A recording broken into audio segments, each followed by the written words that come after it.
Welcome back, folks, to another episode of Jamin's Daily. Today we're doing a movie review, 80s horror slasher.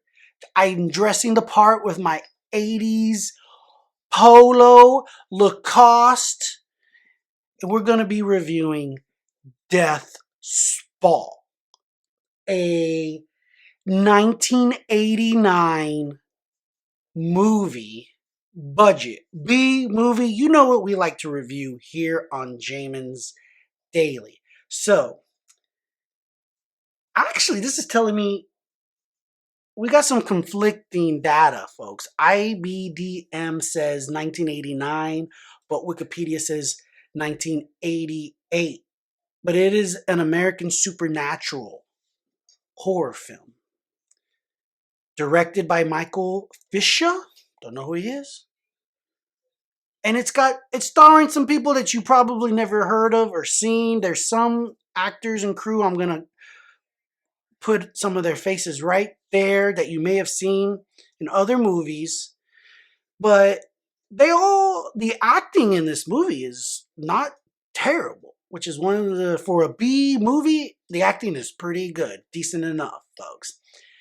Death Spa has a 36% rating on Rotten Tomatoes, which is not obviously the greatest, but one of the reasons to see this movie is that it fits that niche and that genre of it's so bad, it's good, it's fun.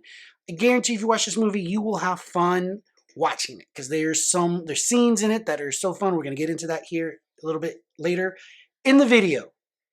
Some cool trivia and tidbits about the movie is that it had to be heavily cut and edited in order to avoid an X rating by the MPAA, the Motion Pictures Association of America, maybe? Is that what that stands for? Also, a quick storyline and analysis or synopsis of the movie is Michael is an owner of a health club, and it is besieged with a series of terrible murders involving killer saunas and other grisly devices.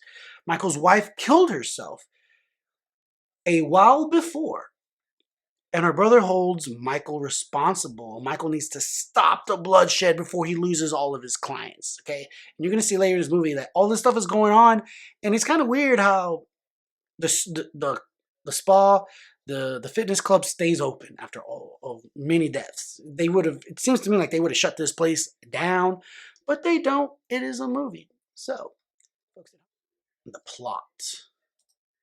It starts off after hours. So you get to zoom in. And what's cool is it says Star Body Spa. But then there's a storm and lightning hits the signage, and it messes up the sign to where it just says Death Spa. Death Spa, folks. Pretty cool. Right in the opening scenes. The the poster doesn't, it's pretty cool, but it really doesn't really honor the movie. That there's the guy who dies on that thing. It kind of happens like that, but not really. But again, this is in LA in the 80s. Fitness is a thing. And we enter in the club. It's late. There's only one lady in there. She's dancing some fitness. And somebody sneaks up on her. You get that POV approach, like, oh no, someone's going to get her. But it's just Marvin. Marvin startles her, tells her, hey, you got to go. You're the last one here. Make sure you lock up. So she agrees. The girl in there is Laura Danvers. She is Michael Evans, who's the owner of the spa, his girlfriend, his new girlfriend. Because his wife, we find out later, committed suicide, okay? And Laura gets into a steam room. And in that steam room, she gets locked in. And the steam, there's some kind of chlorine. Something happens. She gets burnt. Within 5 minutes of this movie, guys, there is some boob action, okay? Quintessential 80s horror boobs. Okay, naked women or naked woman. She's able to escape. She's injured. The next scene is Michael rushing to the hospital. What's going on? Later on, what we find out is that his ex-wife's spirit is haunting the spa. What we find out is the reason why the Starbody spa is so popular is that they're using technology and a computer to use automation and automate the equipment, and that's what is bringing people in.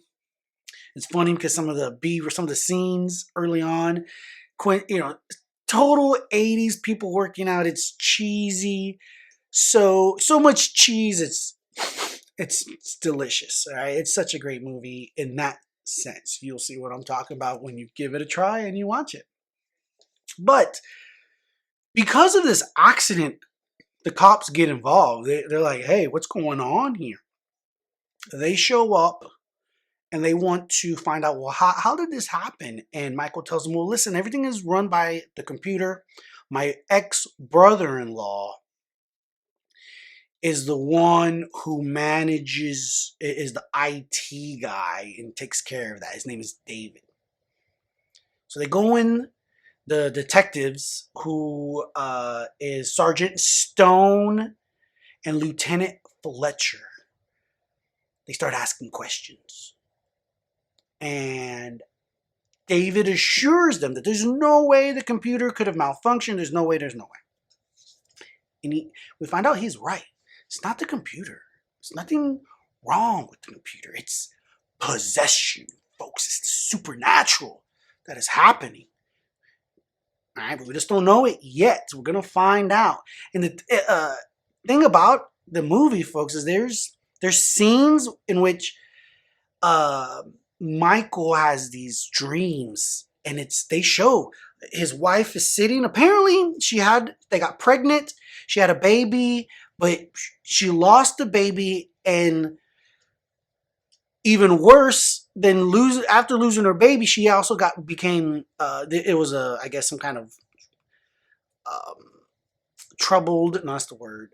There was some kind of pregnancy issue in which she became paralyzed, and then she ends up killing herself. And there's a scene where she's sitting in a wheelchair and she's douses herself, lights herself up. You can imagine the rest, folks. Okay, it's pretty crazy, pretty creepy. And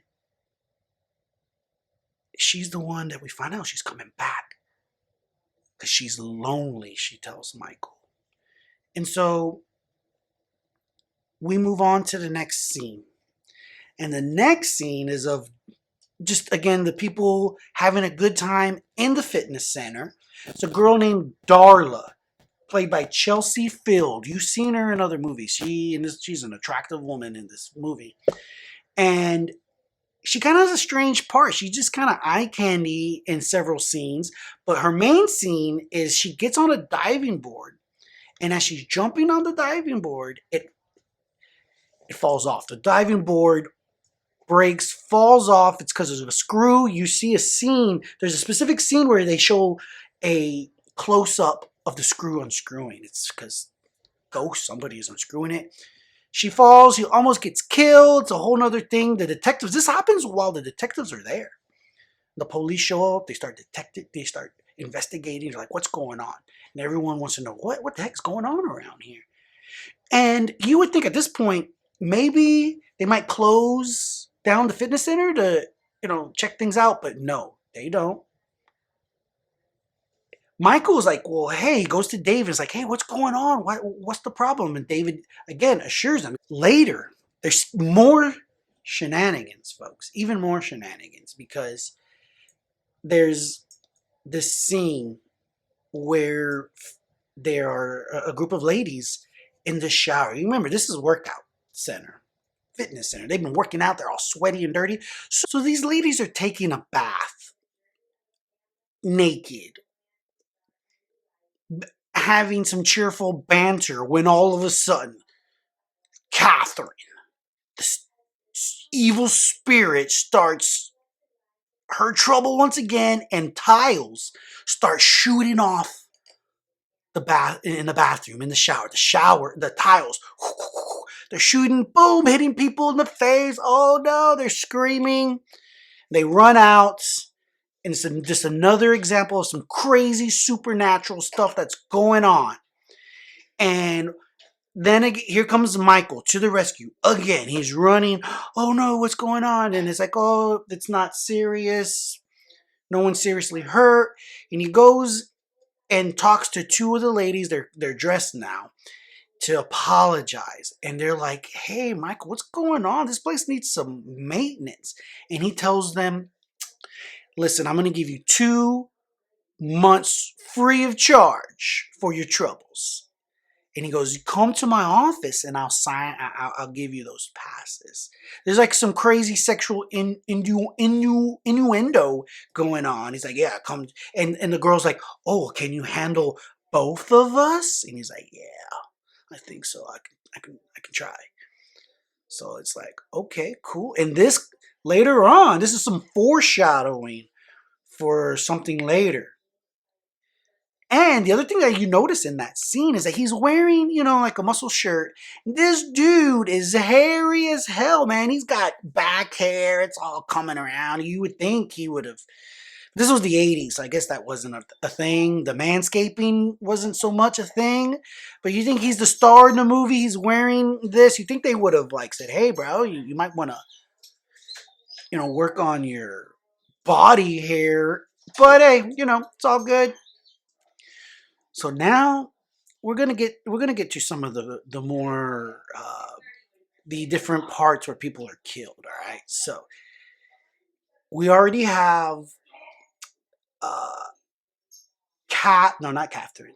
We have Laura, Michael's girlfriend, who's been hurt by chlorine in a sauna steam room. Then you have Darla, who almost avoids danger off a diving board that falls. The next scene, you see this good-looking dude. He has a scene earlier with Darla where he tells her that she's VHS and he's beta.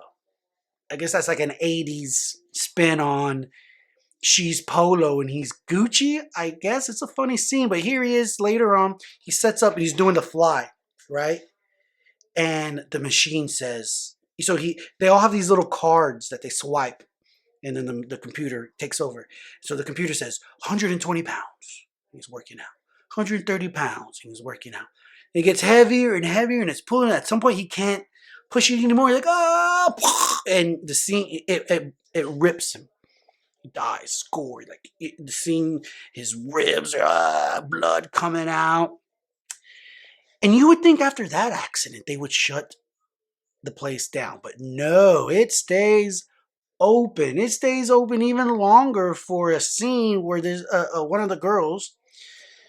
I think one of the only black ladies is an attractive, fit black girl in the movie. Her name is Marcy, and she's talking to all the group. Oh, everything's great, and she's like, "Oh, I need to take a bath. I'm gonna do this." So she's again like one of the only, true to horror fashion, she's like the only one left. She goes into the locker room and she's gonna get undressed, take a shower or something. And you hear the eerie music and she's looking around. And then the next thing you know she's by a locker and like she gets speared in her head and like falls into a locker. And this locker closes. We find out later now she's missing. So they don't actually know that she's dead. She's just missing, I think. Which is why I guess it stays open. But because of all these problems, and Michael's having these visions of his ex-wife, he ends up going to visit a clairvoyant, a parapsychologist who might be able to provide him with some answers. I forgot to mention that prior to visiting Dr. Mori, the psychologist.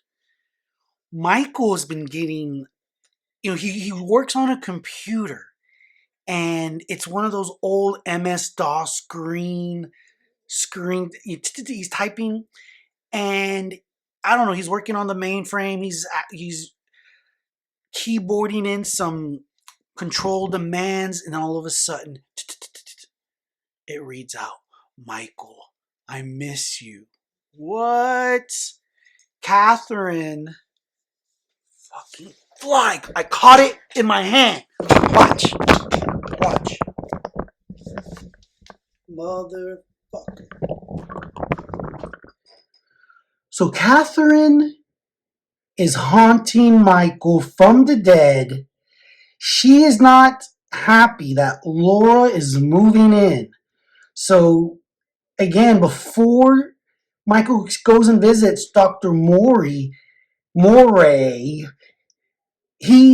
the scene where Laura moves in. She's wearing these bandages because her eyes are still, I guess, on the mend. But there's this scene where they leave the hospital. They stop at the health spa, Starbody Health Spa, because she has stuff there to pick up. While she's there, that's when Michael's working on the computer, and he gets haunted by Catherine. And Laura goes to the locker room, and as she opens her locker, that's where Marcy, the dead black chick she's dead in the locker. But since Laura's wearing the bandages, she can't see. How crazy is that, right? But even more spooky is, as Michael is also working on the computer, there's a security footage showing what appears to be this, almost death, this person in this long black coat, scary mask of sorts. And as it gets even closer, you can see it is like a deformed, ugly face and stuff. But it's Darla playing a prank. And she says, "Oh, this is my costume for the Mardi Gras party," because apparently they have a Mardi Gras party every year, and it's a big bash, and they sign up a lot of new members. All right. And so the lawyer at one point, when all these people start dying, he's like, "Listen, promise me this. We cannot turn the equipment on manual, even though we think the computer's killing everybody. We got to keep it until after Mardi Gras, because that is a huge thing for us.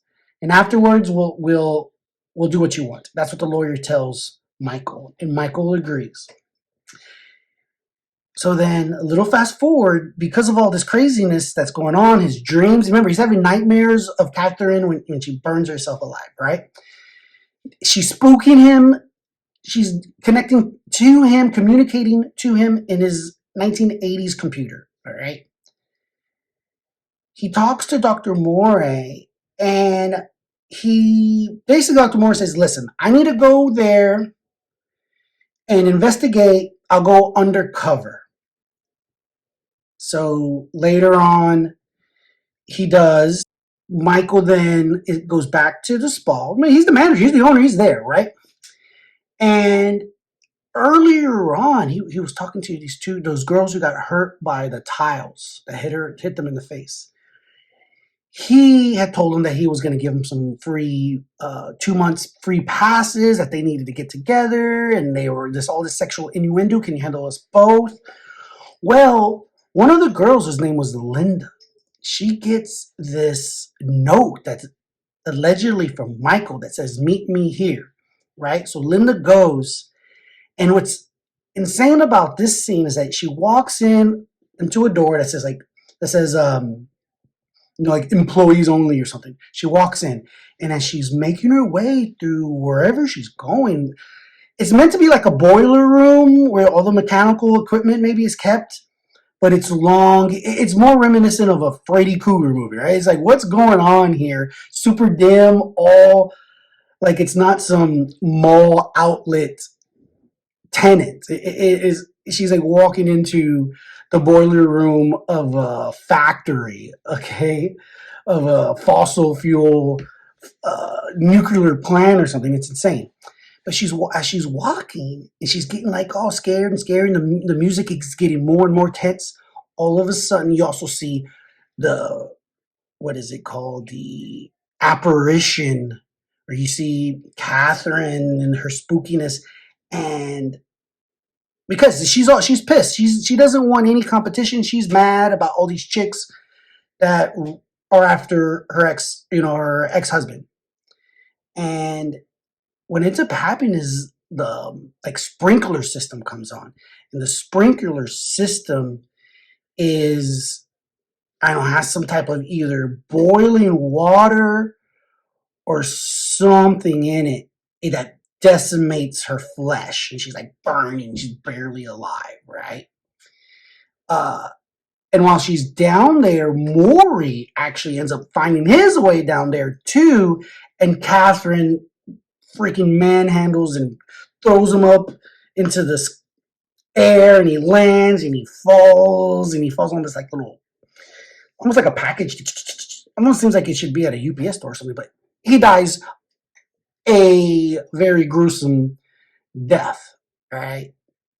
And next scene, you find Michael. He goes to visit his lawyer, and Priscilla, who is the actual manager of the spa, is there as well. And Michael is a little suspicious. He's questioning him, thinking that maybe they have something to do with all this stuff that's going on.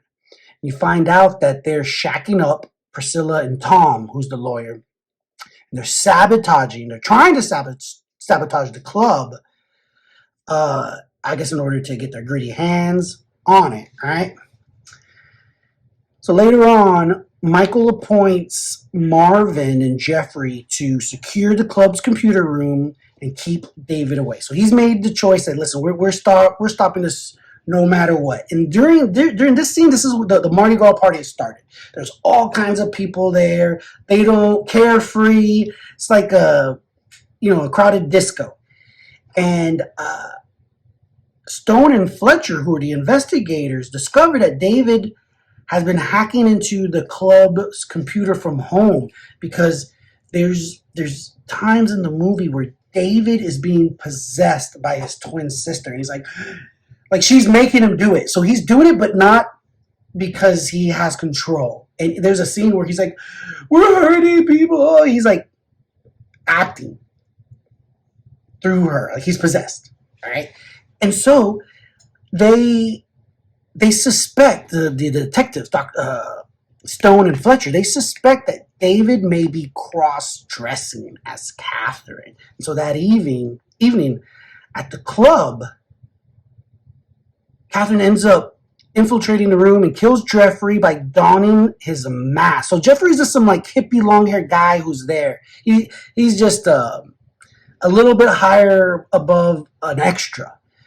But Catherine walks in, seduces him, kills him. She does something to his face, and just falls off.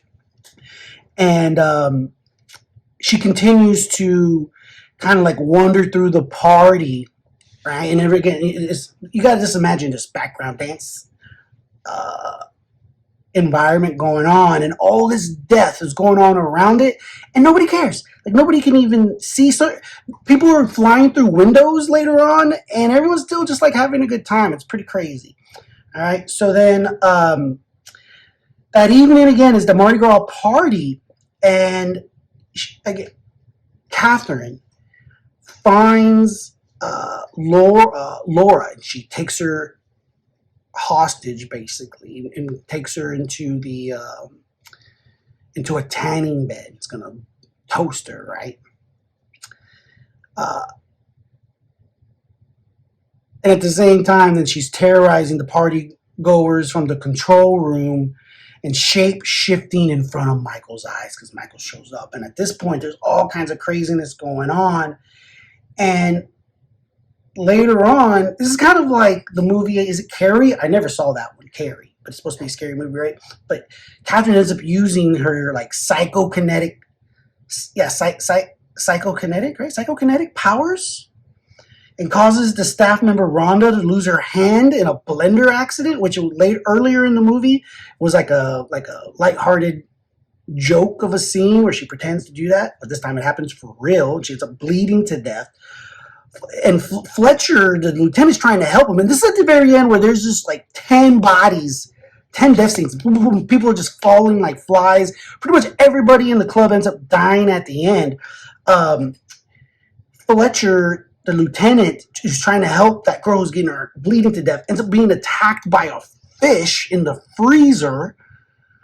Priscilla falls victim of some kind of spontaneous human combustion. And then during the melee, all the party goers attempt to flee. And in the melee, they end up all dying in the process, while Catherine uses the computer system to lock the club. Ultimately, Michael intentionally fries the computer club, and he does something. He's like shaking, and he survives. I mean, that's Hollywood magic. All right. And what ends up happening is as he's doing that, it burns David. Because remember, David is kind of like possessed by Catherine. When you see Catherine, I guess you're seeing Catherine, but I think it's actually David. Ladies and gentlemen, folks at home. And the movie kind of ends in this bloodbath where everyone dies. At least you're kind of led to believe. It's not a happy, there's no happy ending in this movie. Everyone gets killed, or at least it ends pretty abruptly. It's got a weird ending because that's what happens, and then you see him, David die, which means, oh, Catherine's dead. And then there's this fade of B-roll of the health ball and dead bodies everywhere, and then it just credits roll,